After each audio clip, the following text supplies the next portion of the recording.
ایک دن ایک شخص کے گھر میں چوری ہو گئی۔ چور اسی محلے کے تھے۔ چوروں نے اس شخص کو پکڑا اور زبردستی حلف لیا کہ اگر تو کسی کو ہمارا پتہ بتلائے گا تو تیری بیوی سے طلاق ہو جائے گی۔ اس بیچارے نے مجبوراً طلاق کا حلف لے لیا اور چور اس کا سارا مال لے کر چلے گئے۔ اب وہ بہت پریشان ہوا کہ اگر میں چوروں کا پتہ بتلا دیتا ہوں تو مال تو مل جائے گا مگر بیوی ہاتھ سے نکل جائے گی، اور اگر چوروں کا پتہ نہیں بتلاتا تو بیوی تو رہے گی مگر سارا گھر خالی ہو جائے گا۔ چنانچہ مال اور بیوی میں تقابل پڑ گیا کہ یا تو مال رکھے یا بیوی رکھے۔ بڑی الجھن کا شکار تھا، کسی سے کہہ نہیں سکتا تھا کیونکہ چوروں نے اس سے عہد لے کر رکھا ہوا تھا۔ اگلے دن جب وہ مسجد گیا تو نماز کے بعد رو رو کر اللہ سے دعا کرنے لگا کہ اے اللہ، اب تیرے علاوہ میرا اور کوئی سہارا نہیں، اب تو ہی میری مدد کر سکتا ہے اور مجھے اس مصیبت سے نکال سکتا ہے۔ تبھی کسی نے اس کے کندھے پہ ہاتھ رکھا۔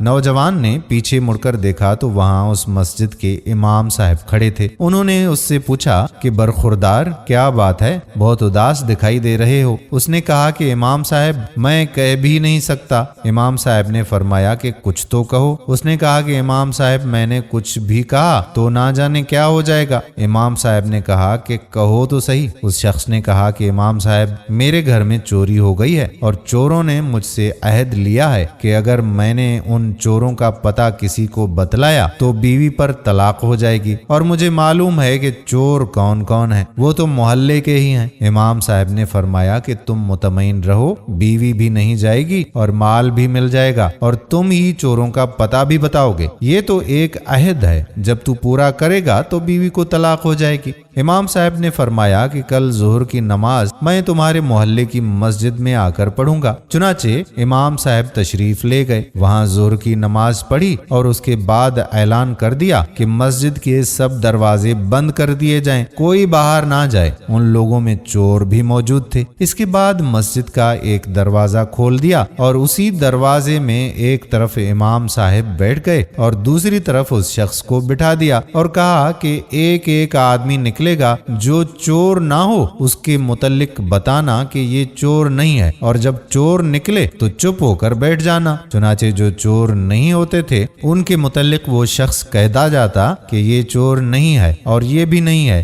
یہ بھی نہیں ہے، اور جب چور نکلا تو وہ شخص خاموش رہا۔ اس طرح اس شخص نے کچھ کہا بھی نہیں مگر بنا بتائے سارے چور معلوم ہو گئے، مال بھی مل گیا اور بیوی بھی ہاتھ سے نہیں گئی۔ دوستو، اللہ رب العزت کی ذات ایسی کریم اور شفیق ذات ہے کہ وہ کبھی بھی اپنے بندے کو تنہا اور اکیلا نہیں چھوڑتی۔ جب بندہ کسی بھی مصیبت میں اس مقدس ذات کی طرف رجوع کرتا ہے اور اسی کو مدد کے لیے پکارتا ہے تو اللہ رب العزت کی ذات اپنے بندے کے لیے کوئی نہ کوئی راستہ نکال ہی دیتی ہے۔ اس لیے ہمیں بھی چاہیے کہ ہم جب بھی کسی پریشانی میں ہوں تو اپنے رب کی طرف متوجہ ہوں، کیونکہ وہ اپنے بندوں کی ہر فریاد سننے والا ہے۔ بے شک ہم امید کرتے ہیں کہ ہماری آج کی ویڈیو آپ کو ضرور پسند آئی ہوگی۔ اگر ویڈیو پسند آئی ہو تو اپنے دوستوں کے ساتھ اسے شیئر بھی کیجیے گا۔ آنے والی ویڈیو تک اپنے میزبان قادر بخش کلہوڑوں کو اجازت دیجیے۔ اللہ حافظ۔